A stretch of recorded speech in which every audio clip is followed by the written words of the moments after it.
Welcome to Success Authority's Conversation Street with Leadership Authority Peter Beaumont and with Business Culture Authority Ron Lehman and me, Linda Ruland, Success Authority's founder.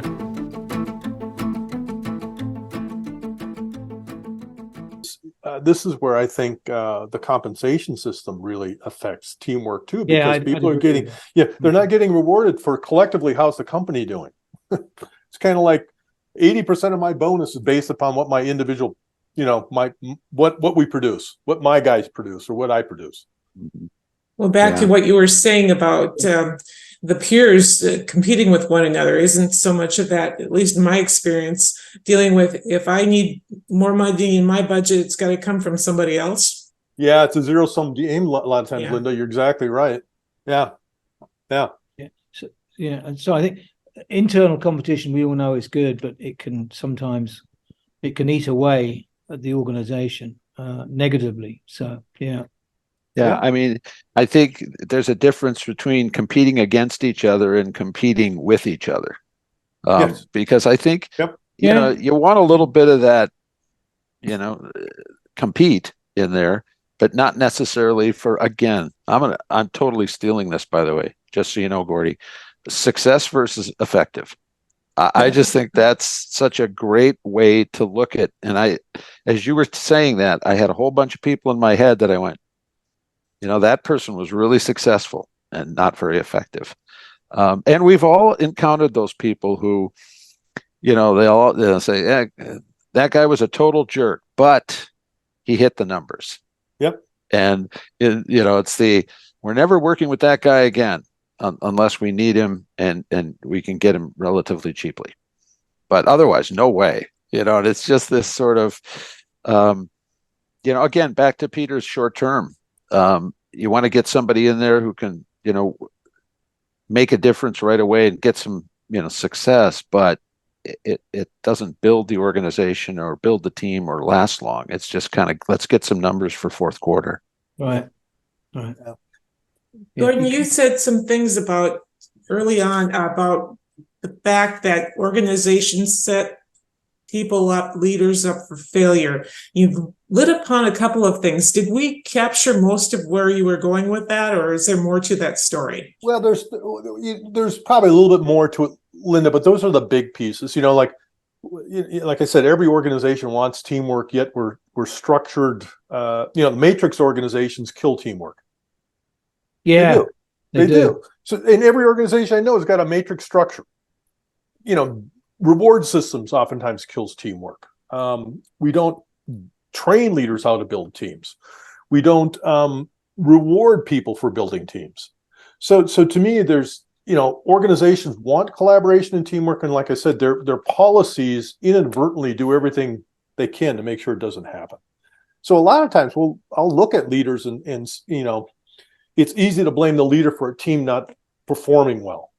But then when you take a step back, you got to say, okay, is it the seed or is it the soil causing the problem here? Because it could well be the organizational soil is so antithetical to teamwork that it just makes getting people working effectively together difficult. Well, it's certainly always been the case in sales. I mean, for me, that's the strongest example of it's everyone for themselves, and they. Traditionally, there's all the awards and all the stuff that salespeople get for individual accomplishment, and we all know that nobody sells anything by themselves. Yeah. So here's one of the problems I have with Lencioni. So getting back to Lencioni doesn't make the distinction between groups and teams, and to me, there's a huge distinction between the two. If you think about a gymnastics team or a golf team, a swimming team, a track team, those are essentially groups. And what I mean by that is everybody in those teams basically compete at individual events. All right. What one person does has no bearing on anybody else, unless they happen to be doing a relay. But if they're running an individual event or golf, what they do on the golf course has no bearing on anybody else. And they medal based upon individual performance. How did I do in my 100-yard dash? Or how did I do in my 200-yard individually medley? if there's a team award, it has to do with just a roll up of individual results. That's a group. All right. That's a group. Sales teams are groups. All right. And one of the big mistakes I see organizations make is they try to take these groups and treat them like teams. So let's get all these salespeople seeing kumbaya at the end of the day and really understand what makes each other tick. And if I'm a salesperson, I'm saying, Jesus Christ, you're stopping me from going out and making money. I just want to make money. All right. I don't want to do this team building shit. Let's just get out of here. And that's really different than like a hockey team or a soccer team or a basketball team. Those are teams. They have a collective goal. What one person does on the ice or on the pitch affects everybody else, and they win or lose together. There's no any individual rewards. One of the big things that teams have got to grapple with, and I see this particularly with teams at the top, most teams are hybrids. What I mean by that is they have elements of group and elements of team to them. And one of the big, so I've worked with about 600 top teams now, and probably the number one issue working with those teams is helping them understand when do they work as a team and when do they work as a group. On these topics, we have to be aligned. We have to be singing from the same sheet of music, and we have to drive for common results. On these topics, this is a Linda issue. This is a Ron issue. This is a Peter issue. We all don't need to get involved with it. Too many of the top teams suffer from what I call alpha paralysis. Everybody at the top's an alpha male or an alpha female. So I don't care how unrelated your expertise is to whatever the topic at hand is. By God, the rest of the team's got to hear my opinion. And I'll just see top teams waste an inordinate amount of time on topics that affect maybe a third of the team.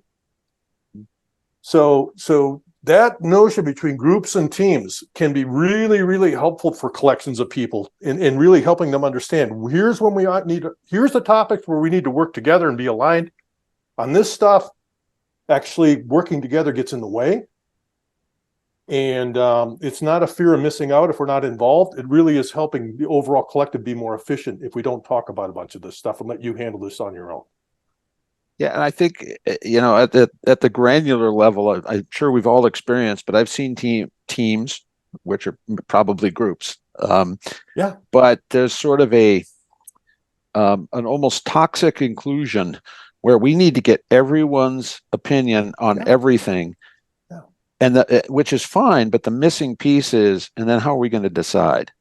Exactly. And we've all sat in meetings where everybody talks and they do a lot of things, and we leave the meeting and nothing's been decided, nothing's been accomplished, except to say we should meet again on this. And it's just, and that's, I think, when people talk about the waste of meetings, well, that's what it is. It's so often.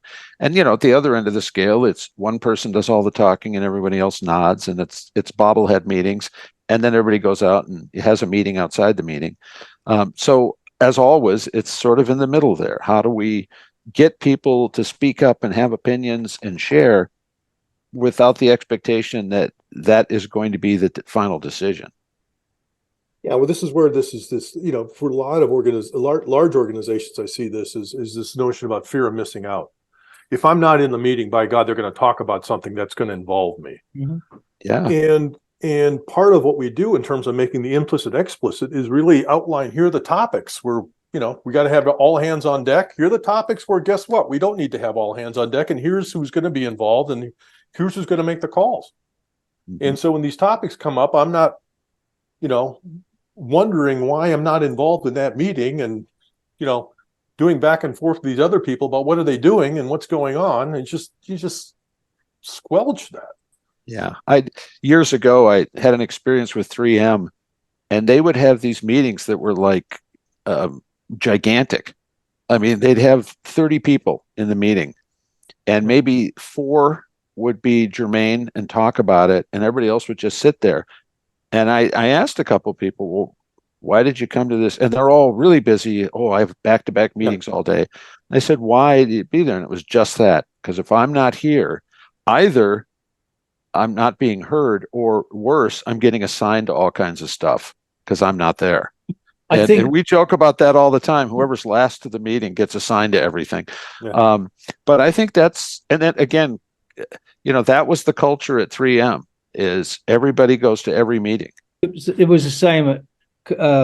I sat in the McDonald's global office for a year when I worked with an agency, and it was exactly the same. But he missed the third one, I think, Ron, which is knowledge is power.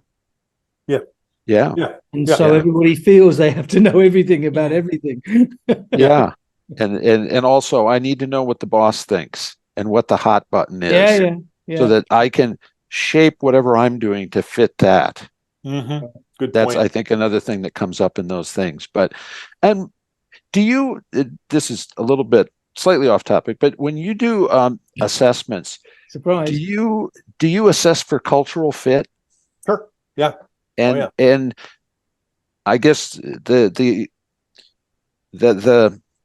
way that works is that the organization needs to understand their culture so they can see if someone fits it. Because I come across a lot where they really don't know what they have the one they think they want or they think they have, and they test for cultural fit, but it's not really based on this is really our intentional culture. Yeah, I think that's a really good point. And I will say that we tend to do a much better job if we can work with clients over time, because we'll have a much better handle on what, the espoused culture versus the operating culture really are. Yeah. So early on with the assessments, all we can do is go with here's what they say it is.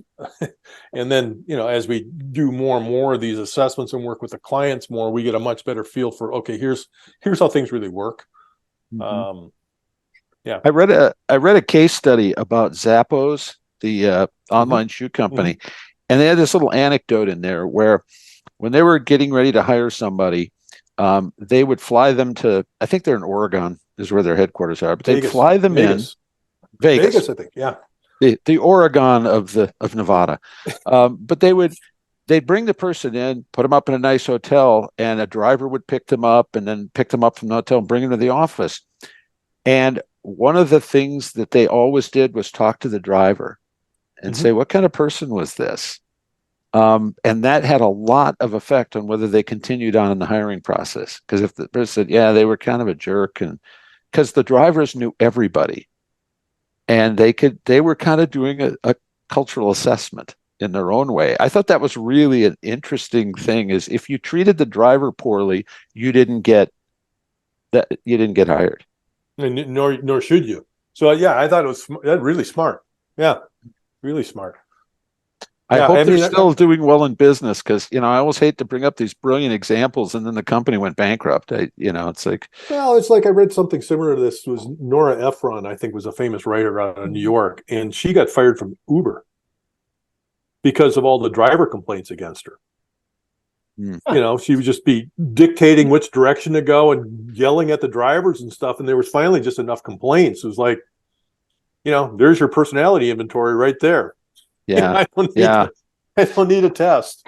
Well, and it goes back to some of those successful people. They're really good at the performance of leadership and the performing as a leader, like an actor. Yeah. But then you find out in other engagements. I worked with a guy once who was absolutely Eddie Haskell when it came to anybody above him. I mean, it was just obsequious. It was unbelievable. But everybody below him was a jerk. And what can you do for me? And it was really evident. And that was the most startling example I've ever seen of that he just considered anybody that couldn't help him, anybody who could help him move forward, he used them. Anybody above him, he just brown-nosed. Like, I've never seen anything like it. Sounds like a successful leader, Ron. Yeah. Well, you couldn't, not so much by his resume. He would be successful. He had one of those, does about a year everywhere. Yeah, well, that's what I mean. Yeah, most of these folks do. They go a year or two somewhere, and then they go somewhere else, and it's a bigger job. Skip stones. Yeah. He was effective at getting hired. He was really good at interviewing and getting hired. But once in whatever job it was, he never stuck anywhere. Yeah, well, that's why there's a big distinction, I think, between having a title versus how you actually did in the job. I'd just see these people over and over again. Particularly in HR, where sometimes they weren't particularly effective consultants. As a matter of fact, some of them were dumber than boxes and rocks. But for some reason, they got hired into an HR organization and oftentimes become a CHRO.